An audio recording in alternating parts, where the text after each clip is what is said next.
This is our revision mind map for sociology of education. And we're going to kick off with, well, the big question and debate in sociology is, what is the point of it? We spend billions of pounds a year on schools. We force children to go to schools between the ages of 4 and 16. If your parents won't make you go, they'll be fined and perhaps put in prison. That's a lot of effort put in. How come? Now in sociology, there's two main ways to look at this. There's two perspectives, two sociological theories. Over here, there's the functionalist view of schools. Functionalists see life as a big piece of, if you're going to use the mechanical analogy, big piece of intricate clockwork. So school's obviously part of that. To a functionalist, school helps both the pupils and the whole society. It is a good thing. School prepares you for life. It socialises you. It teaches you certain skills. It gives you the hidden curriculum stuff you need to survive in a modern economy and modern society. It basically puts everyone in the right place. If you are stupid and lazy, you don't have a job. If you're stupid and hard-working, you dig holes. If you're clever and hard-working, you become a brain surgeon. It's meritocratic. So a functionalist, schools work like this. That's why we do it. We need it. To a Marxist, a conflict theorist, you see class conflict everywhere. They say no. Especially for working class kids, school is part of a plot to keep the poor down, stupid, and to be okay with it. So to a Marxist, schools prepare you for capitalism. Prepares you to do a job you hate, be on time for it, to work for money, and to do as you are told. Because you do all, this is what school is. Think about it. You don't like English, but you go anyway. You don't set the times, we tell you the timetable. You don't work in class because you like the work, you work for a reward, the grades. In a job, you work for money, and you do as you're told. And importantly, this only works because schools have pretend meritocracy. It makes you think it is fair when it is not. Do a lot more. You should already know all this stuff. We're revising it. But Marxists saying schools are pretend meritocracy. It's false consciousness. Moving on. Factors that affect educational attainment. Why do some kids do better than others? First off, there's class factors. This is the main one, really. Middle class kids do better than working class kids on the whole. Why? A, poverty.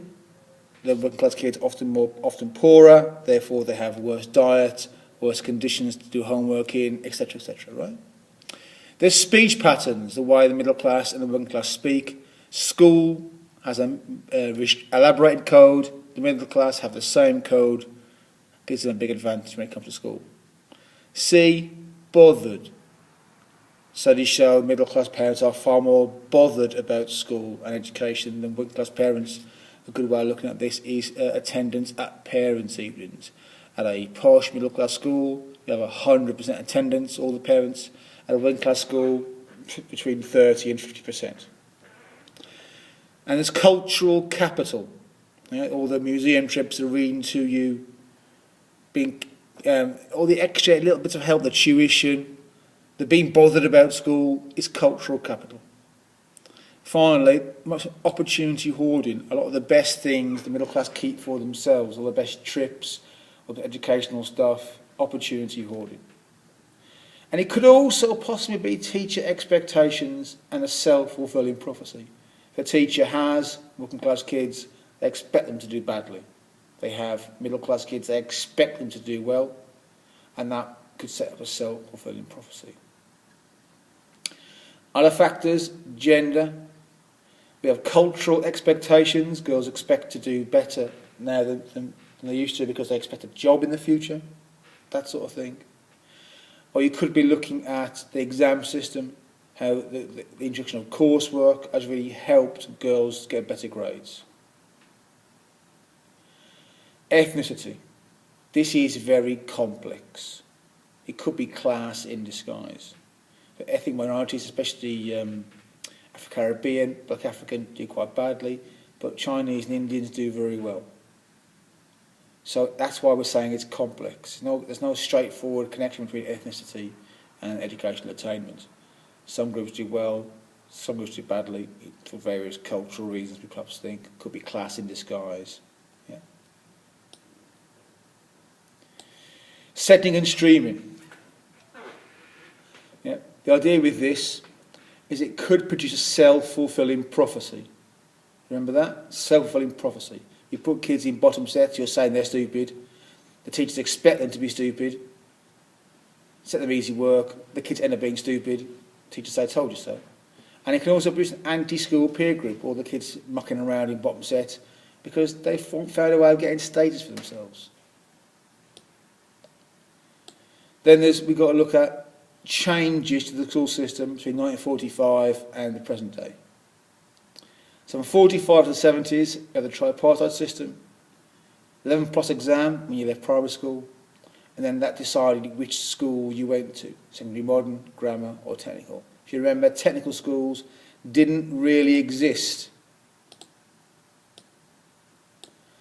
You went to either a grammar if you'd passed or secondary modern if you'd failed. This was criticised for basically dumping lots of working class kids at the age of 11, as branding them stupid. In the 70s, this changed to the comprehensive system. So there's one school for everyone doing the same subjects at the same school, a bit like this school you're in right now. This was criticised basically because he was thought it was a bad idea to mix clever kids and not so clever kids, and particularly middle-class parents didn't like the idea of their kids mixing with the likes of you. 1998, you need to know about the Education Reform Act. Tories came in, won the election, they brought in the national curriculum, they brought in GCSEs and coursework, they brought in SATs, they brought in league tables, and they brought in parental choice to try and improve education. The last 10 years or so, we've had academies. The big thing, sort of schools paid for by the government, but a lot more freedom. We've got faith schools run by churches. We've got independent schools where you pay to go to. We've got community schools, they're almost finished. In fact, let's put that there. Because in places like Croydon, they're almost gone. Free schools are coming up. No one's quite sure how that's going to work out. They're a bit like academies, but new. And the key thing is selection. Our school, currently a community school, has no selection. The other sorts of schools have powers of selection. They can pick who goes there. Not parents pick them, schools pick kids. And finally, remember the hidden curriculum. All this stuff, read it for yourself, is being taught in schools in a hidden way, getting you used to the future, teaching you, socialising you into what life's going to be like once you leave school. Someone's going to be in charge of you. Someone else is going to tell you what to do. It's a competition. You turn up when they say. You wear the clothes they want. For males and females, you behave in certain ways.